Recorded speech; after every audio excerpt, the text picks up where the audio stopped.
Sud Radio, le 10h midi, mettez-vous d'accord, Valérie Expert. Eh bien, nous arriverons peut-être à nous mettre d'accord, ce qui n'est pas le cas de nombreuses personnes aujourd'hui en politique. Et nous allons aujourd'hui débattre et commenter l'actualité avec Benjamin Cauchy. Bonjour Benjamin, vous êtes chef d'entreprise. Virginie Leguez, journaliste et éditorialiste politique. Bonjour. Kevin Bossuet, professeur d'histoire en Seine-Saint-Denis. Bonjour Valérie. Et nous attendons Najwa El Haïté, docteur en droit public, avocate, et Najwa a publié Laïcité et République aux éditions L'Harmattan. Eh bien, J+4, les choses ne s'arrangent pas après l'annonce de la dissolution. Hier, Jean-Luc Mélenchon s'est dit prêt à être Premier ministre. François Ruffin aussi ce matin. Éric Ciotti toujours enfermé dans son bureau, je ne sais pas. En tout cas, il a dit qu'il qu'il était toujours président des LR. Marion Maréchal qui est exclue de Reconquête et qui appelle à voter RN. Bref. C'est quand même inédit tout ça et on va parler de tous ces sujets avec vous et c'est vrai que tous vos coups de cœur et vos coups de gueule sont en lien avec cette actualité politique. Je vais vous proposer peut-être de commencer juste peut-être avec cette information. Anne Hidalgo repousse sa baignade dans la Seine après les législatives. Gna gna gna gna gna gna. Elle avait dit qu'elle le ferait là. Enfin, une bonne nouvelle dans l'actualité. Non, mais bon, elle ne peut pas donc plonger dans la Seine. On est très déçus. Elle avait dit qu'elle le ferait. Non, vous n'êtes pas déçus? Non, tant mieux pour la Seine, je crois. Oui. Oh non, mais voilà. Vous êtes vraiment. Non, mais elle nous avait dit qu'elle le ferait. Non, mais c'est ridicule en fait. La surcommunication, c'est ça justement qui tue la politique. Tout le monde s'en fiche que Madame Hidalgo aille se baigner dans la Seine ou pas. Là, on est dans un pays où il y a plus de 3000 milliards d'euros de dette, où il y a 9% de pauvreté, où il y a un chômage qui est important. Il y a des jeunes qui n'arrivent plus à boucler les fins de mois. Il y a des familles modestes également qui sentent une forme de dépossession économique et sociale. Donc je peux vous dire, les pérégrinations ou les pantalonnades de Madame Hidalgo, tout le monde s'en fout.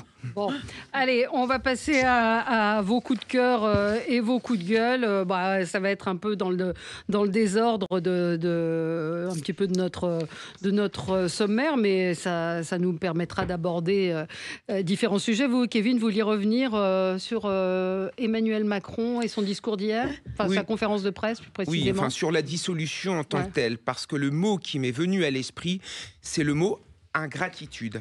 Ingratitude tout d'abord vis-à-vis de la France. On est à 1 mois des Jeux Olympiques. On sait très bien que c'est un moment important pour le rayonnement de la France. On est préparé, mais on sent bien qu'il y a des failles. Et M. Macron décide finalement une dissolution en 1 mois des Jeux Olympiques. Moi, je trouve ça complètement irresponsable. Et ensuite, une forme d'ingratitude vis-à-vis de son camp. Il y a une photo qui a circulé sur Twitter où on voit notamment Madame Yael Braun-Pivet, on voit notamment Monsieur Attal qui sont en face du chef de l'État au moment où ils décident de la dissolution. Ils ont le visage en berne. Vous avez des macronistes qui ont soutenu Emmanuel Macron depuis 7 ans, qui se retrouvent dans une situation qui est extrêmement compliquée. C'est-à-dire M. Attal, qui n'a pas démérité, qui est un jeune homme brillant, qui est un jeune homme intelligent, qui a plutôt un bon bilan au ministère de l'Éducation nationale, il s'est retrouvé en 5 minutes de la lumière à l'obscurité la plus totale, où il n'était plus Premier ministre. Donc je pense qu'il y a une forme d'ingratitude, que M. Macron est atteint d'une forme d'égotisme, qu'il est ingrat vis-à-vis de ses amis. Et là, quand je vois tous les députés qui le soutiennent depuis 7 ans devoir repartir au combat et ils vont sans doute perdre, en effet, je trouve que l'ingratitude en politique ne donne pas envie d'en faire du tout. Donc voilà, je crois que M. Macron a fait une forme de folie avec sa dissolution et je pense qu'il risque de le payer à terme.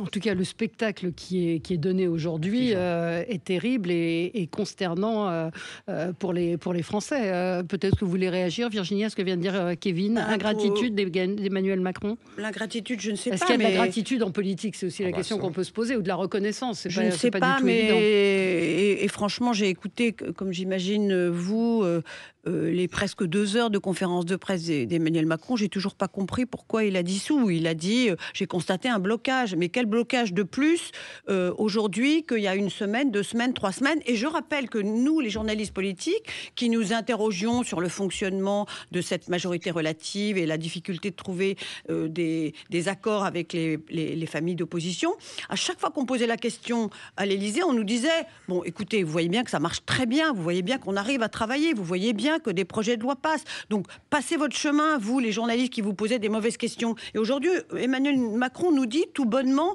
j'ai constaté un blocage. Ben, moi, je suis incroyablement sidérée de ce genre de volte-face. Ça veut dire qu'on dit une chose un jour, on en dit une autre un autre jour, et à chaque fois, on trouve une nouvelle raison. Moi, je comprends que les électeurs perdent la boule. Oui, Benjamin. Oui, ben moi, à la différence de Kevin, je pense que Emmanuel Macron a fait un geste de gratitude vis-à-vis de la population, et que c'est peut-être la première fois depuis 7 ans que je puis me satisfaire d'une action du président de la République, à savoir redonner la parole au peuple, et que effectivement la décision du président de la République de dissoudre le National est une décision très solitaire, et forcément elle ne peut que nourrir du ressentiment et de l'ingratitude vis-à-vis de ses troupes. Ça, je partage, Kevin. Pour autant, on peut quand même reconnaître que l'événement de ces élections européennes, un bloc national à 40%, un bloc de gauche qui frôle les 30%, je crois qu'il y avait effectivement une nécessité de faire clarifier la situation politique à l'échelle nationale. Je crois que pour le coup, on peut lui reconnaître d'avoir exprimé une certaine gratitude vis-à-vis de ce que les Français ont exprimé dimanche. Voilà. Oui, oui. C'est pas pour autant que je vais aller coller des affiches de ce soir, hein, mais vous comprenez ce que je veux dire. Non, moi j'avoue que j'ai du mal à comprendre, pardonnez-moi. Ouais. Peut-être que ça va passer à votre... on peut passer à votre coup de gueule justement là-dessus, non ? Non, mais jamais après des élections européennes, même très mauvaises, on a fait le lien avec la politique nationale. Les Français... Attendez, je finis ma phrase si vous m'y autorisez. Je termine ma phrase si vous m'y autorisez. Les Français ont envoyé des députés à l'Assemblée nationale en 2022, on est en 2024. On ne peut pas dire que c'est une vieille assemblée qui est là. Donc pourquoi leur demander de revoter aujourd'hui, alors qu'on sait très bien, enfin j'imagine que l'Élysée le sait, que la fièvre gronde, le mécontentement augmente, et que d'une certaine façon, on ouvre la boîte de Pandore. Moi, je trouve ça très, très risqué, très irresponsable. Et je crains que le résultat espéré de clarification ne soit plutôt un résultat de cacophonie. Pardon. Mais est-ce que vous avez le sentiment qu'il est, même en le regardant hier lors de sa conférence de presse, qu'il est un peu déconnecté, Emmanuel Macron ? C'est-à-dire que cette conférence de presse hier était quand même assez lunaire. On avait l'impression d'une conférence de presse pour un candidat à la présidentielle, parler des portables, interdire les portables dans les écoles aux moins de 15 ans. Enfin, c'était lunaire. Donc c'est une forme de déconnexion et d'être persuadé que oui, quand il dit on va gagner, il pense vraiment qu'il peut gagner. Mais je pense qu'il est complètement déconnecté, qu'il a une forme de mépris vis-à-vis du peuple français qu'il ne comprend pas. Et quand j'ai écouté son discours, c'était un autosatisfecit permanent. Il n'y a strictement aucune critique de son bilan. Et en plus, je trouve qu'il fait une très mauvaise analyse, puisqu'il nous raconte que ce qu'il appelle la droite populiste monte en Europe, sauf que quand on regarde ce qui s'est passé aux élections européennes, certes, il y a une montée de la droite dite populiste, mais c'était particulièrement le cas en France. Donc s'il y a une telle montée du Rassemblement national en France, c'est d'abord son échec. Et le problème, c'est que, en fait, j'ai l'impression que M. Macron a une vision binaire de la société française. Il y a les CSP+, il y a ceux qui ont réussi, il y a ceux qui comprennent sa politique et qui votent naturellement Renaissance, et il y a les autres, ceux qui ne sont rien, ceux qui ne comprennent pas la finesse de sa politique et la grandeur de sa politique et qui votent extrêmement mal. Et le problème, c'est qu'il a extrémisé à la fois la gauche et à la fois la droite, et en extrémisant l'opposition, il s'est extrémisé lui-même. La vérité, c'est qu'on a l'impression finalement d'un bloc élitaire qui essaie de se maintenir au pouvoir à travers une idéologie progressiste, ou du moins pseudo-progressiste. Quand vous écoutez ce qu'il a dit, c'est l'écologisme, c'est le féminisme, c'est le progressisme plus, sauf que ça ne prend pas dans la société française. En fait, c'est simple, les gens veulent vivre correctement, ils en ont marre de l'immigration illégale, ils en ont marre de l'insécurité, et ils veulent pouvoir bouffer à leur faim. C'est pas plus compliqué. On marque une pause, et on se retrouve dans un tout petit instant avec vous. Sud Radio. Sud Radio. Parlons vrai. Parlons vrai. Sud Radio. Parlons vrai. Sud Radio, le 10h midi, mettez-vous d'accord, Valérie Expert. Et on va nous se mettre d'accord autour de Najwa El Haïté. Bonjour Najwa, docteur en droit public, vous êtes avocate, vous avez publié Laïcité et République aux éditions L'Harmattan. Vous avez vu que le président de la République hier, il a annoncé une grande consultation sur la laïcité. Que n'a-t-il fait avant ? Que n'a-t-il fait avant ? Benjamin Cauchy, chef d'entreprise, Virginie Leguet, journaliste, éditorialiste politique, et Kevin Bossuet, professeur d'histoire en Seine-Saint-Denis. Dissolution J+4, ça continue et c'est chaque jour un petit peu plus fort et plus intense. Jean-Luc Mélenchon se sent prêt à être Premier ministre et François Ruffin aussi. Et Olivier Faure donc n'a pas exclu l'idée d'un Mélenchon Premier ministre. Éric Ciotti, toujours président de LR, il refuse d'être démis de ses fonctions. Marion Maréchal exclu de Reconquête. Bref, beaucoup de sujets avec vous. C'est l'affiche, je ne sais pas si vous l'avez vu, du nouveau Front populaire.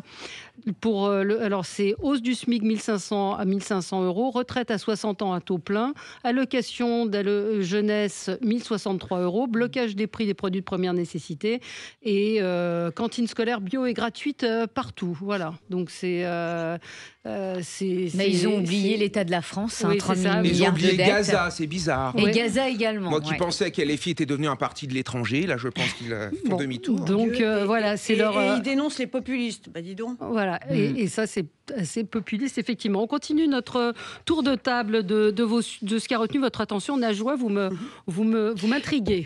Alors, moi j'ai hésité entre deux coups de gueule, mais j'en ai retenu un, c'est l'épuisement de nos forces de l'ordre. Donc j'ai une pensée pour les forces de l'ordre qui font face à des crises successives. Je pense aux gilets jaunes, je pense à la crise sanitaire, aux différentes émeutes. Et aujourd'hui, ils doivent être en alerte en cette veille de JO, mais également dans ce contexte de crise politique, parce qu'il faut bien le dire, nous sommes dans un contexte de crise politique. Et face notamment aussi à des activistes qui pourraient profiter de cette crise politique pour semer le chaos. Alors, je vous invite à lire un article très éclairant là-dessus de Christophe Cornevin du Figaro. Qui nous informe que l'ultra-gauche rêve d'allumer la mèche dans la rue. C'est le titre d'ailleurs de son article. Il nous apprend que des activistes tentent de recruter des lycéens pour semer le désordre dans le pays au travers, bien sûr, de manifestations anti-RN qui pourraient mal tourner. Donc c'est pour ça, moi, par ce coup de gueule, je voulais vraiment avoir une pensée pour les forces de l'ordre qui sont déjà fortement mobilisées dans le cadre de ces JO. Et on n'oublie pas la menace terroriste également. Donc voilà, cette pensée était importante en ce jour où le contexte social, politique n'est pas simple. Oui, non, mais vous avez raison. Et on voit les manifestations se multiplier, on pourra en reparler. Mais vous voulez réagir à ce qui vient d'être dit. Effectivement, on voit que ça se tend et que si le Rassemblement national arrive en tête aux législatives, on risque d'avoir... évidemment, beaucoup de démonstrations dans les rues. Mais bien sûr, il suffit de voir ce qui se passe. Il suffit de voir ce qui se passe depuis dimanche. L'extrême gauche qui envahit nos rues pour appeler à la mort de certains responsables politiques. Je pense à M. Bardella, je pense à M. Macron, des gens qui vont jusqu'à aller déloger un drapeau français, des gens qui crachent sur nos policiers, des gens qui crachent sur nos institutions. Et moi, ce qui m'interroge, c'est de voir finalement M. Faure, le Parti socialiste, c'est de voir des gens qui ont voté pour Raphaël Glucksmann, qui est d'ailleurs le grand cocu de l'histoire, se soumettre notamment à cette extrême gauche politique. Ces gens prétendent incarner la démocratie alors qu'ils remettent en cause un résultat démocratique. Moi, c'est très clair. Ce camp-là, c'est le camp de l'anti-France. Et de voir que le Front populaire, certaines personnes du Front populaire ou qui se revendiquent comme telles participent à ce genre de choses ou soutiennent ce genre de choses, ça me fait extrêmement peur. La vérité, c'est que c'est un mouvement anti-républicain, c'est un mouvement antidémocratique et quand on nous parle de fascisme, je pense qu'il est plutôt ici qu'au Rassemblement national. Oui, j'entendais le député qui a été exclu de l'Assemblée pour avoir brandi le drapeau, qui appelait à l'insurrection. Est-ce que vous imaginez l'inverse, c'est-à-dire un parti d'extrême droite qui appellerait, n'importe quel autre parti qui appellerait à l'insurrection? Oui, Benjamin? Oui, mais je pense qu'il y a finalement, il y a une certaine cohérence. Faut pas oublier, je pense que ça va être le sujet à marteler, c'est que le Front populaire réunit aussi en ses troupes le nouveau parti anticapitaliste. Ce sont quand même des gens qui ont pour habitude d'envoyer des cocktails Molotov et des boules de pétanque le week-end lorsqu'il y a un projet d'autoroute qui ne les satisfait pas à côté de Toulouse. Donc, je crois que cette violence que Monsieur de Gaulle, je crois, hein, c'est ça, oui, de Logu, pardonnez-moi. D'avoir écorché son nom. Effectivement, il y a une certaine ambiguïté dans les propos qu'il tient. Aller faire sauter la mairie, ça veut dire quoi? Aller faire sauter un conseil municipal par la voie malheureusement pas démocratique d'ambiguïté. Oui, non, mais je ne cherche aucunement à le défendre, hein, je cherche à comprendre. Mais quoi qu'il en soit, on sait très bien comment fonctionnent ces gens-là. C'est un petit peu les techniques des frères musulmans, hein, c'est d'avoir une certaine ambiguïté sémantique en permanence. Donc je crois qu'aujourd'hui, il faut vraiment se méfier. Le Front populaire, vous avez oublié quelque chose hein, sur l'affiche hein, du Front populaire, c'est application de la charia. Hein. Voilà, faut dire les choses. C'est pas écrit. Hein. C'est le cheval de Troie, bien sûr qu'ils ne l'écriront pas. C'est le cheval de Troie de l'islamo-gauchisme. Donc je crois que c'est le péril dans la nation est là. Et si je puis me permettre de faire une transition avec les sujets d'après, je crois que ça devrait ramener sur terre tous les impétrants des LR ou de Reconquête et autres partis face aux dangers rouges qui arrivent dans notre pays. Oui, Je pense que ça ne ramènera personne à la raison et que sous couvert d'urgence, sous couvert de décisions à prendre, chacun joue des jeux personnels et que le spectacle qui est donné depuis quelques jours, mais quel que soit le côté, franchement, moi, je ne mets personne en dehors de cette mascarade. Éric Ciotti qui se barricade dans son bureau, Olivier Faure qui vend son âme au diable et qui le sait pertinemment parce qu'il s'est fait insulter pendant 2 mois et demi par ceux-là même avec lesquels aujourd'hui il affiche, une union, ou même Emmanuel Macron qui n'arrive pas à justifier une dissolution que moi j'estime injustifiable et que les Français probablement vont penser injustifiable. Je me dis, mais et dans tout ça, qui pense aux électeurs? Qui pense que les électeurs vont se dire « Ah, mais c'est formidable, nos hommes politiques sont responsables, sont calmes, ils prennent les choses en main ». Je trouve ce spectacle affligeant, je trouve ce spectacle extrêmement inquiétant. Et franchement, je ne suis pas du tout sûre que dans leur colère ou leur désespoir ou leur découragement, les Français ne se tournent pas vers ceux vers lesquels, jusqu'à présent, ils ont toujours un peu, finalement, hésité à la dernière minute à se tourner. Je crains que le nombre de députés aujourd'hui du Rassemblement national, je ne sais pas s'ils auront une majorité absolue, il faut 289 députés. Mais même s'ils ont une majorité relative, voilà, le thermomètre est cassé, on ne fera pas revenir le mercure dans le thermomètre et appuyer sur le bouton de la dissolution dans un climat pareil qui était connu de tous, enfin on ne peut pas dire qu'on tombe des nues, je trouve que c'est une folie et franchement moi j'ai une pensée émue pour tous les citoyens et les électeurs que je suis, que tout le monde est à cette table et que je croise partout dans les cafés, dans les rues, qui ne parlent que de ça et qui doivent se dire mais qu'est-ce que je vais faire le 30 juin et le 7 juillet, qu'est-ce que je vais faire? C'est exactement ça, c'est ce qu'on entend, c'est qu'est-ce que je vais faire, pour qui je vais voter, des gens qui ont voté Glucksmann qui ne se voient pas voter pour cette alliance, des gens qui voulaient voter LR mais qui ne se retrouvent plus non plus dans ce parti. Enfin, c'est vrai qu'aujourd'hui on a nos concitoyens sont assez désemparés et en même temps plus de 63 000 procurations ont été établies pour les législatives. C'est ce qu'a indiqué le ministère de l'Intérieur ce matin. Je ne sais pas s'il faut y voir un signe encourageant. C'est plus du double du nombre de procurations qui avaient été enregistrées lors des précédentes législatives. Il faut savoir aussi qu'on est en période de vacances, donc il y a beaucoup de gens qui certainement vont anticiper. Mais en tout cas, c'est le double de procurations. Que les gens veuillent voter, c'est formidable, mais je ne suis pas sûre qu'ils veuillent voter pour le candidat le plus calme. D'ailleurs, il n'y a pas de candidat calme. Non. Donc je pense qu'ils veulent simplement se saisir de cette occasion pour dire ce qu'ils ont sur le cœur. Et ce qu'ils ont sur le cœur, c'est lourd. Le candidat calme, est-ce que ce ne sera pas Macron au final? Il n'était pas très calme hier, je trouve. Et puis en plus, il n'est pas... Moi, je ne trouve pas qu'il a été très convaincant non plus. Non, on se retrouve... Oui, allez-y. Je voulais juste dire, avant de couper, mais je ne suis pas convaincu que les Français recherchent de la calinothérapie. Je pense qu'ils cherchent de la vérité et de l'action. Donc malheureusement... On se retrouve dans un tout petit instant avec vous sur Sud Radio pour continuer à commenter cette actualité politique plus que mouvementée. À tout de suite. Sud Radio, c'est vous qui donnez le ton. Pourquoi est-ce que vous aimez Sud Radio, Yamina? Parce qu'il y a une liberté de ton, parce qu'on donne la parole à ceux qui n'ont pas l'habitude de la prendre, puis à toutes les opinions qui s'expriment. Sud Radio, parlons vrai. Radio, le 10h midi, mettez-vous d'accord, Valérie Expert. L'un des sujets intéressants dont nous venons de débattre, et on a même continué pendant la pub, c'est effectivement le désarroi quand même de certains Français qui ne savent pas pour qui ils vont voter et qui sont coincés avec ces extrêmes et qui ne vont pas savoir pour qui voter.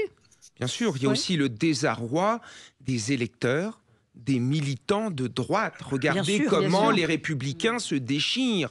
Et moi, je suis désolé, mais ce qu'est en train de faire Éric Ciotti, ce qu'est en train de faire Guilhem Carayon, c'est exactement ce que veut une majorité de militants, voire une majorité d'adhérents. Il suffit de quitter le petit cénacle parisien pour aller notamment en province. Ça fait des années et des années que beaucoup de militants, les Républicains, veulent en effet une union des droites. Alors cela s'est fait en effet dans un contexte particulier. On a l'impression que, c'est pas une impression que Éric Ciotti a imposé son truc seul, mais je peux vous dire qu'au niveau de la base, il y a plutôt une forme d'adhésion. Et d'ailleurs, si Éric Ciotti interroge les militants via un vote électronique, je suis convaincu à 100% qu'ils lui donneront raison. Et quand je vois le spectacle de l'appareil LR entre Valérie Pécresse qui arrive en se retroussant les manches ou entre Madame Genevard qui arrive avec sa petite clé en demandant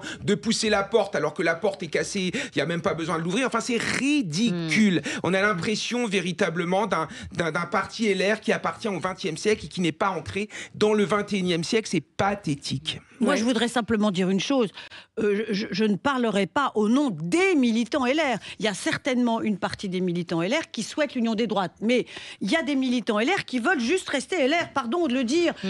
Et il y en a partout. Et qui sont attachés à leur identité politique. Mais bien sûr, il faut quand même rappeler une chose, c'est que les 61 députés qui ont été élus en 2022, il y a 2 ans, ils ont été élus sous l'étiquette LR. Vous allez me dire, c'est pas beaucoup. Certes, mais ils ont été élus sous l'étiquette LR par des militants et des électeurs, enfin la même chose peut-être parfois, qui voulaient élire des députés LR. Donc il en reste encore. Et je rappelle autre chose, pardon, puis je me tais, le parti LR est un parti qui aujourd'hui est le plus implanté sur le territoire. C'est vrai. Bien sûr. Donc c'est pas vrai de dire que tout le monde veut que LR devienne LRFN. Je n'ai pas dit tout le monde, j'ai dit une bonne partie, je pense. Est-ce que vous cher ami, mais est-ce que vous pensez qu'Éric Ciotti devrait faire ce vote électronique effectivement pour moi je le ferais, moi. C'est ça le problème, il a encore les moyens. Juridiquement, non mais juridiquement, il est président. Alors que dit l'avocate ? Il est encore président. Parce que j'ai eu le même problème concernant un parti. Juridiquement, devant le tribunal administratif, il gagne parce que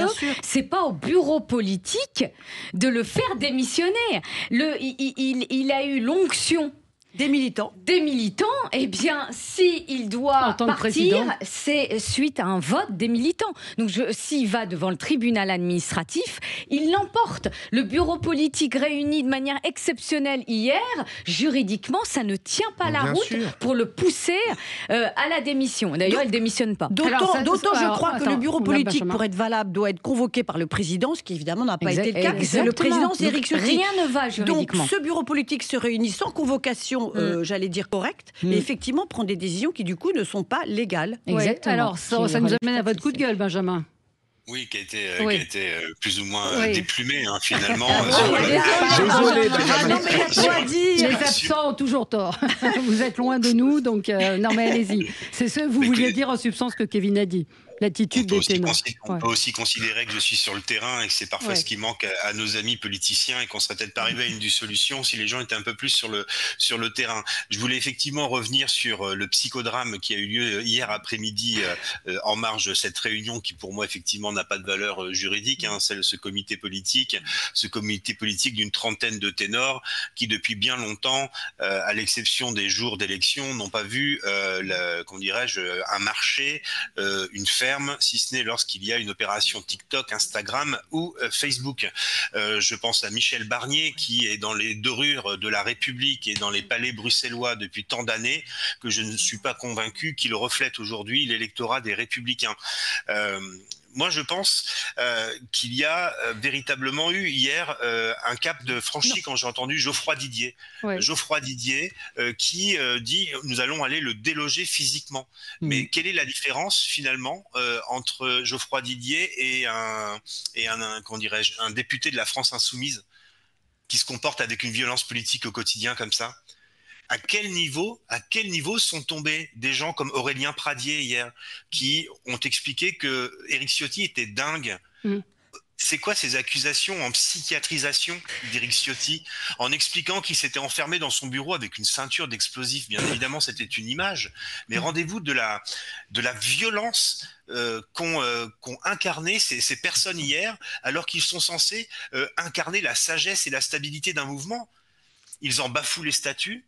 Ils en ont bafoué l'ADN. Moi, j'étais au RPR en 1997.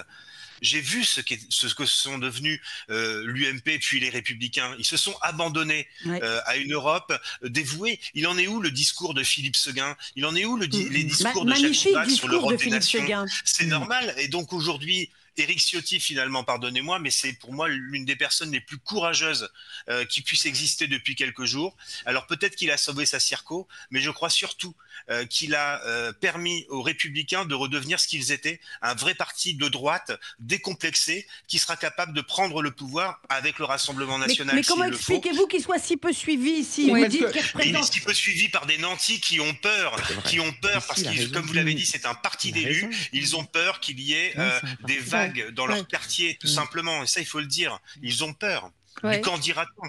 En fait, ce qui se joue chez les Républicains, c'est la base contre l'appareil. C'est la base contre les apparatchiks. Ça fait des années que les militants se sentent trahis parce qu'ils ont l'impression que finalement les Républicains sont à droite dans l'opposition et quand ils prennent le pouvoir, ils sont à gauche. On a l'impression d'être dans une forme de droache. Et ce qui a été scandaleux, c'est par exemple, j'ai écouté M. Bertrand qui parle quand même de collaboration. Est-ce que quand on est de droite, la collaboration, ce n'est pas plutôt de choisir les communistes aux identitaires? Et puis on a vu ressortir des gens qu'on n'avait pas vus depuis 15 ou 16 ans. Je pense à M. Copé, qui en 2016, lors de la primaire, a fait, je crois, 0,3%. Madame Pécresse, j'aime beaucoup Madame Pécresse, mais combien elle a fait à la présidentielle? Elle a fait moins de 5%. La vérité, c'est que ce sont des gens qui sont conditionnés par une manière de penser, une soumission à la gauche, et ils ne veulent pas en démordre. Si vous discutez avec beaucoup de militants, avec beaucoup d'électeurs qui sont chez les Républicains et qui n'ont pas voté pour les Républicains, qui ont voté pour Jordan Bardella, ils vous racontent qu'ils en ont marre finalement d'avoir un parti mou, d'avoir une droite molle et d'avoir des dirigeants qui surfent avec le macronisme et qui tapinent sur les trottoirs culturels de la gauche bien pensante. Et donc Éric Ciotti s'est dit, il faut clarifier les choses, c'est ce qu'il a fait, il y a sans doute une forme de courage, on va voir s'il a eu raison, mais oui, je suis d'accord, il est courageux. Mais est-ce que je peux rajouter une chose qui m'étonne encore? Pardon, j'entends ce que vous dites. Moi, d'abord, je n'ai pas fait de sondage auprès des militants. Donc, je ne parlerai pas, vraiment, je le redis, au nom des militants. Le sondage disait 50%. Voilà. Chez les sympathisants. Chez les sympathisants. Vous allez voir les milliers d'adhérents qu'il va récupérer, surtout. Mais en 2022, les électeurs, après le score épouvantable de Mme Pécresse à la présidentielle, ont quand même envoyé 61 députés à l'Assemblée nationale dans des circonstances assez tendues. Et je rappelle que 61 députés, c'est pas beaucoup moins que les 74 de la France insoumise. Il ne faut pas oublier qu'il y a encore des électeurs. Mais Virginie... et attends, je termine. Et après, je ne parle plus. Je veux bien que certains électeurs se disent sur le papier, l'union des droites, c'est super. Mais là, dans ces conditions, pardonnez-moi de vous le dire, je trouve que c'est indigne. Dans ces conditions-là, sans concertation, sans en avoir parlé, c'est ça qui est inadmissible. Sans avoir réuni Nous sommes en pleine révolution politique. Non, il y a des règles quand même. Sinon, c'est l'anarchie. C'est indigne ce qui s'est passé. Il aurait dû réunir le bureau politique. Exactement. Il aurait dû dire, bon les gars, j'ai l'intention de faire ça. Je pense que vous êtes tous d'accord, puisque vous pensez qu'ils sont tous d'accord. Allons-y, on va faire un truc formidable. Il fait ça tout seul dans son coin. Non, franchement, c'est indigne. Comment voulez-vous penser que Xavier Bertrand, qui a été élu avec des voix socialistes régionales, soit d'accord pour une alliance avec le RN? Non, mais je vous signale, parce qu'on est vraiment dans un vaudeville, que Éric Ciotti, en ce moment, est à la fenêtre du bureau des LR, en train d'indiquer qu'il travaille et qu'il a presque tous les accès dans le bâtiment. Et dans le même temps, il assure avoir saisi le tribunal judiciaire de Paris, qui dément Le tribunal dément. voilà, Donc, Dément. Non, mais- Il dément. Il devrait saisir le Non, tribunal. mais le tribunal dément. Ah, Lui, il annonce, il dit Ah. j'ai saisi le Et tribunal il l'a pas judiciaire, fait. Il et l'a le pas tribunal fait. dit Non, on mais- n'a rien reçu. Il a saisi son d'accord. avocat qui va ouais, à saisir mon le avis, c'est tribunal. ça. Ouais, C'est surtout ça. Faut Allez, du temps. moi, j'aime- on marque une pause et on Il faut continue. qu'il là-dessus. saisisse un peu de sang froid. Sud Radio, le 10h midi, mettez-vous d'accord, Valérie Expert. Sud Radio, le 10h midi, mettez-vous d'accord, Valérie Expert. Et on est ensemble avec vous jusqu'à midi pour commenter cette actualité. Tellement de choses à dire.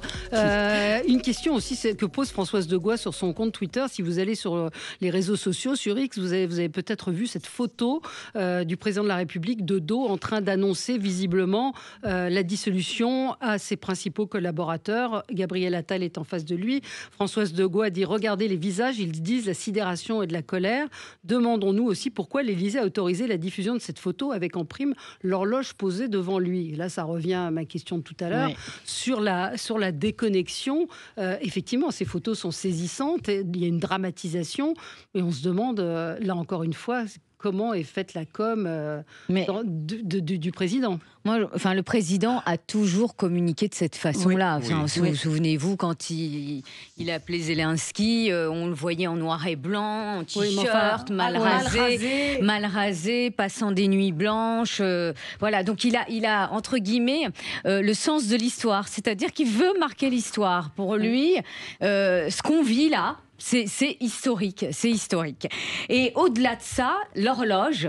Ouais. Il rappelle qu'il est le maître des horloges, Ouais. le maître du temps. C'est-à-dire que c'est lui qui décide seul. Et excusez-moi, je m'apprête à être vulgaire et je vous emmerde tous en Ouais, fait. c'est ça. Oui, c'est ça. Oui, c'est ça. Ouais. C'est beaucoup. C'est un peu. C'est effectivement ça ce qui ressort de cette photo. Parlons de la gauche. Mélenchon hier soir qui se dit prêt à être Premier ministre. François Ruffin ce matin également. Olivier Faure qui dit pourquoi pas Mélenchon Premier ministre. Oui, on serait d'accord. Grand silence. Oui. C'est mais je veux bien m'y coller. des gens qui se sont fait insulter. On pense à Olivier Faure, qui s'est quand même fait insulter pendant toute la campagne. Et on a un accord qui intervient comme ça. Sur quelle base, on ne sait pas. Je les trouve exceptionnels. Je les trouve juste exceptionnels, de cynisme, de petitesse, de reniement. Enfin bref, je les trouve exceptionnels dans toutes ces caractéristiques. Ils se sont invectivés, soit c'est le jeu d'une campagne des élections européennes où chacun défend son écurie, j'entends. Pour autant avec des contradictions extraordinaires. Et le fait de faire rentrer au sein de leur bergerie des antisémites, de faits ou de mots, des gens qui prônent la révolution, des gens qui prônent le renversement du pouvoir dans une coalition, je ne suis pas surpris finalement qu'on ait un Jean-Luc Mélenchon qui se porte candidat. Il est l'incarnation de l'islamo-gauchisme dans toute sa... d'en dessous, comment dirais-je, je n'ai pas assez de mots assez durs finalement pour décrire le danger, le péril rouge qui menace la France. Je ne vais pas faire peur aux Français, mais clairement, c'est le wokisme, c'est toutes les dérives qu'il y a aujourd'hui dans l'éducation nationale, c'est le communautarisme. Bon, bref, Jean-Luc Mélenchon incarne, mais oui, Kevin, ça n'a pas l'air de vous plaire, mais c'est comme ça. Mais je trouve que vous caricaturez sur ce qui se passe dans l'éducation nationale, mais c'est pas le débat. Ouais. Non, mais je ne caricature pas. J'ai deux enfants, un au collège, un au lycée. Voilà. C'est pas de la caricature. Je peux vous dire à quel point l'entrisme du wokisme et de tous les éléments LGBT et woke sont en train d'impacter le cerveau des petits Français, quoi. Alors vous, peut-être pas en Seine-Saint-Denis, mais en Haute-Garonne, c'est le cas. Ouais. Donc quoi qu'il en soit, Jean-Luc Mélenchon est un homme dangereux et que s'il s'appelle François Ruffin, ça sera exactement la même chose. Le danger, c'est leur coalition. Ouais. C'est pas les hommes, c'est leur coalition. Oui. Moi, Jean-Luc, pardon. Jean-Luc. Oula, Jean-Luc. Non, je vais bien le prendre. Kevin. Ça te va bien, Jean-Luc. Non, mais sincèrement, je ne comprends rien à cette coalition. J'ai cru comprendre que le but, c'était de s'unir face à l'extrême droite, pour contrer l'extrême droite. Sauf que je me souviens qu'il y a quelques semaines, la France insoumise avait associé Fabien Roussel à Jacques Doriot. Donc ces gens luttent contre l'extrême droite avec ce qu'ils considèrent comme étant l'extrême droite. Enfin, on voit bien qu'on est évidemment chez les fous. Et moi, j'aimerais avoir une pensée pour Léon Blum, qui est véritablement celui qui a créé le vrai Front populaire. Léon Blum qui était juif, qui se retrouve comme ça, jeté en pâture par ses descendants politiques. Quand j'entends M. Mélenchon qui nous raconte que l'antisémitisme est résiduel en France, mais est-ce que vous vous rendez compte? Quand j'entends des membres de la France insoumise refuser de dire que le Hamas est une organisation terroriste, nier la souffrance des Juifs dans notre pays, mais ça c'est le Front populaire? Non, c'est juste une honte. Et moi ce qui m'effraie, c'est que des gens qui appartiennent à une gauche modérée, avec laquelle on peut discuter, se mettent à se soumettre, finalement, se vendent à cette extrême gauche, parce qu'ils ont peur de l'extrême droite. Ouais. Mais parce qu'ils veulent garder leur circonscription. Non, c'est surtout qu'ils veulent garder leur siège. Ça rejoint ce que disait moi, je parle au niveau des électeurs. Est-ce que ces gens ont encore des valeurs? Et M. Glucksmann, est-ce qu'il a encore des valeurs, cet homme? Pour moi, cet homme n'a aucune valeur, puisqu'il s'est couché comme les autres. Mais dans ce cas-là, qu'il parle, dans ce cas-là, qu'il s'oppose, dans ce cas-là, qu'il aille dans les médias. Non, il a eu son petit poste de député européen, et silence radio. Ce qui est en train de se passer à gauche est extrêmement grave. Moi, j'ai du respect pour la gauche républicaine, j'ai du respect pour la gauche de gouvernement, mais quand elle se soumet à l'extrême gauche qui crache sur notre police, l'extrême gauche qui jette les juifs en pâture et l'extrême gauche qui remet en cause l'universalisme républicain, en effet, j'ai mal pour cette gauche républicaine. J'écoute M. Cazeneuve, il y a peut-être encore M. Cazeneuve qui est encore un petit peu raisonnable, mais le reste, c'est affolant.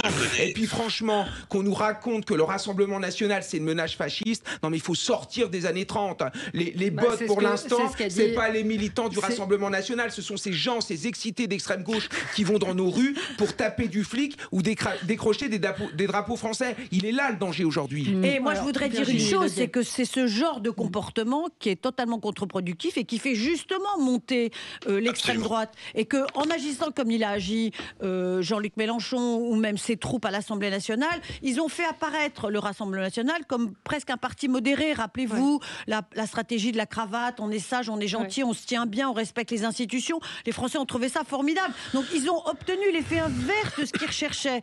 Franchement, c'est à désespérer de l'intelligence politique de certains. Et sur les recrutements... ah oui, c'est ce que j'allais rebondir là-dessus. D'ailleurs, ça faillit être mon coup de gueule. Oui, ça faillit être votre coup de gueule, c'est pour ça que je vous tends la perche. Non mais avant d'en venir à ce sujet, c'est que vraiment la gauche républicaine n'est plus. C'est comme on dit, un cadavre à la renverse. Et c'est désolant parce que moi je pense que prioritairement c'est la question de sauver leur siège avant tout. Il n'y a plus d'idées, on débat plus. D'ailleurs dans aucun parti politique maintenant il y a la place aux idées, à la réflexion, à une vision pour la France. Ça n'existe plus. Aux valeurs, c'est affligeant, c'est désespérant.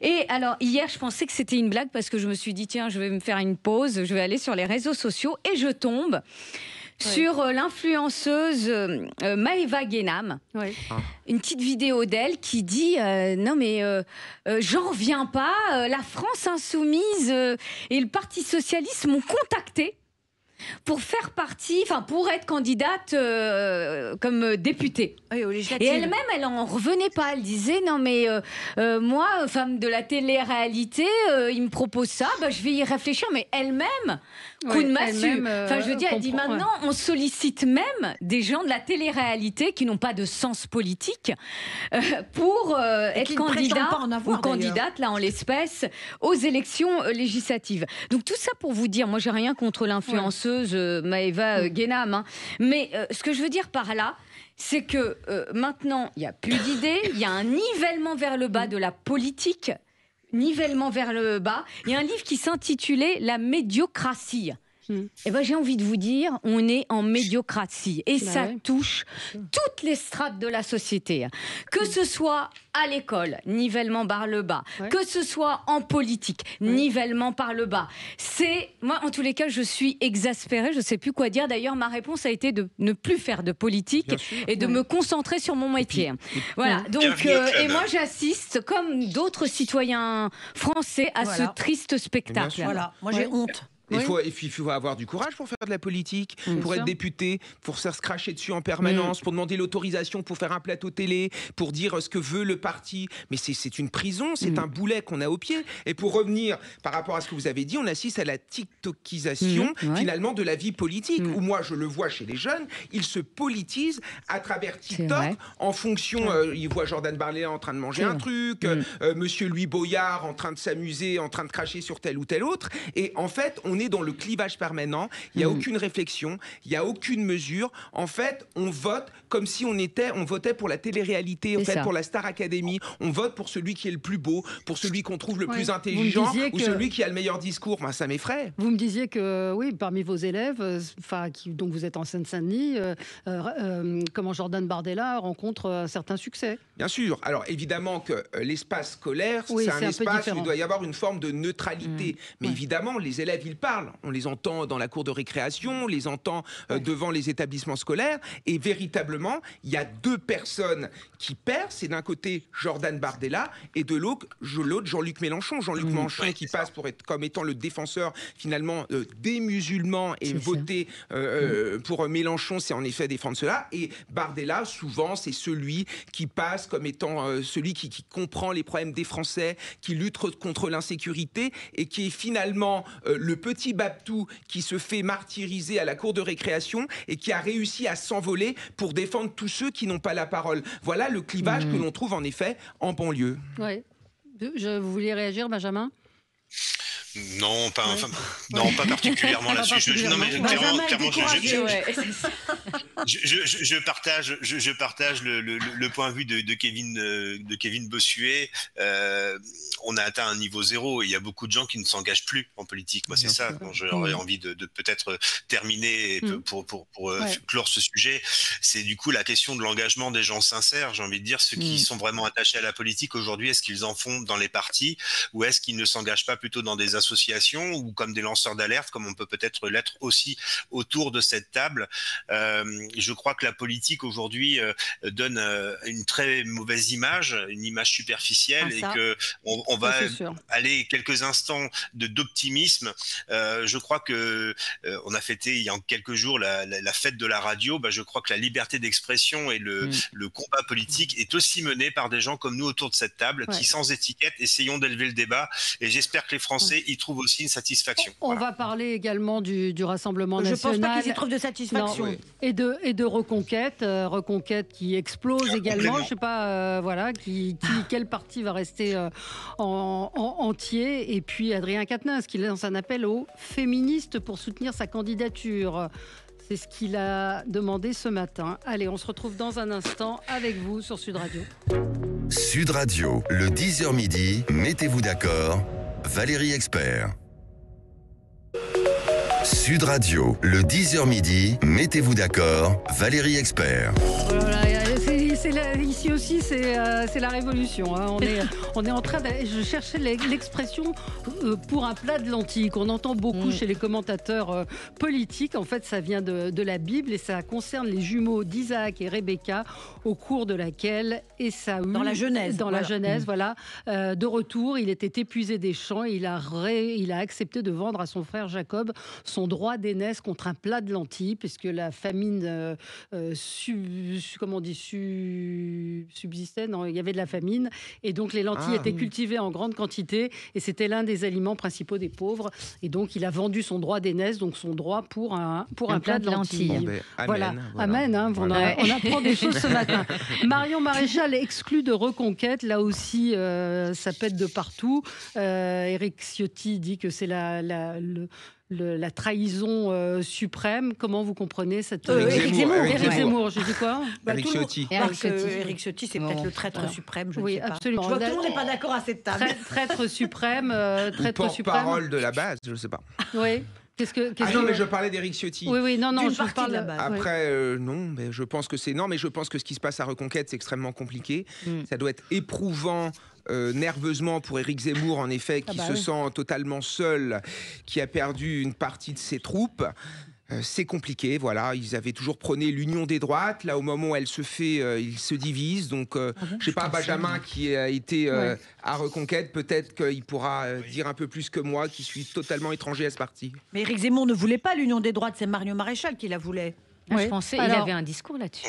Ouais. Et puis cette situation, pardon, elle va siéger au Parlement européen. Avec quelle étiquette Alors, allez-y, Benjamin Cauchy. Oui, alors je ne suis l'avocat ni de l'un ni de l'autre, mais c'est vrai que j'ai gardé beaucoup d'amitié dans ce parti, et aujourd'hui, avant d'aller plus loin dans l'échange, j'ai juste envie d'envoyer un gros coucou, un clin d'œil et beaucoup de courage à tous les cadres de Reconquête qui peuvent aujourd'hui se retrouver un petit peu soit orphelins, soit déchirés, soit un sentiment de trahison. Chacun y verra midi à sa porte.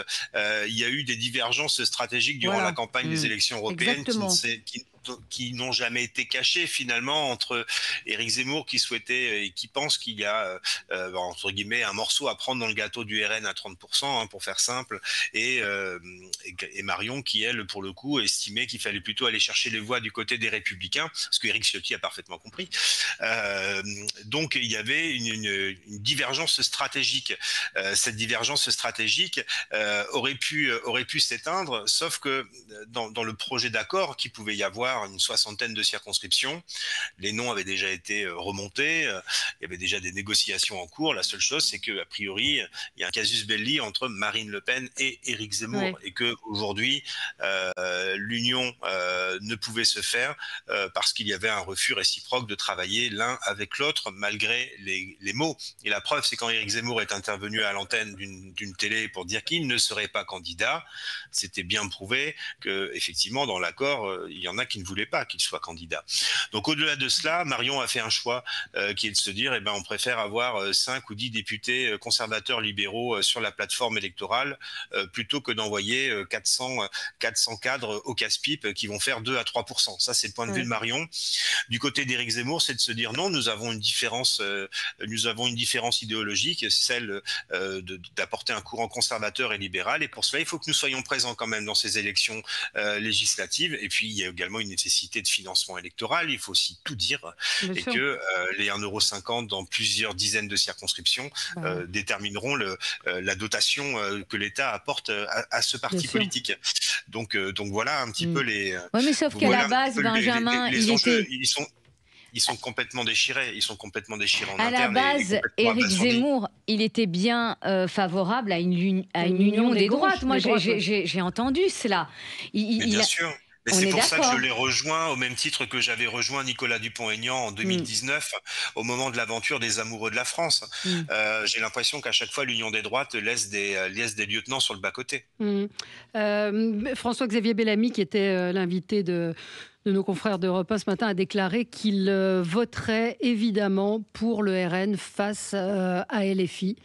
C'est ce qu'il a déclaré. Donc, oui, je vois Virginie qui se met là. Je vous en supplie, les électeurs, ne vous jetez pas par-dessus les ponts. Il votera, bien sûr, il y a des guillemets, il votera bien sûr pour le RN face à la gauche au second tour. Évidemment, n'importe quel électeur de droite vont revenir. Mais je tiens à ce que vous ayez une dose d'optimisme en nous quittant à midi. Les électeurs de droite vont revenir, vous allez voir. C'est une renaissance. Et ils vont faire quoi ? C'est surtout ils vont faire quoi ? Expliquez-moi ce qu'ils vont faire. Ils vont venir, mais ils vont voter.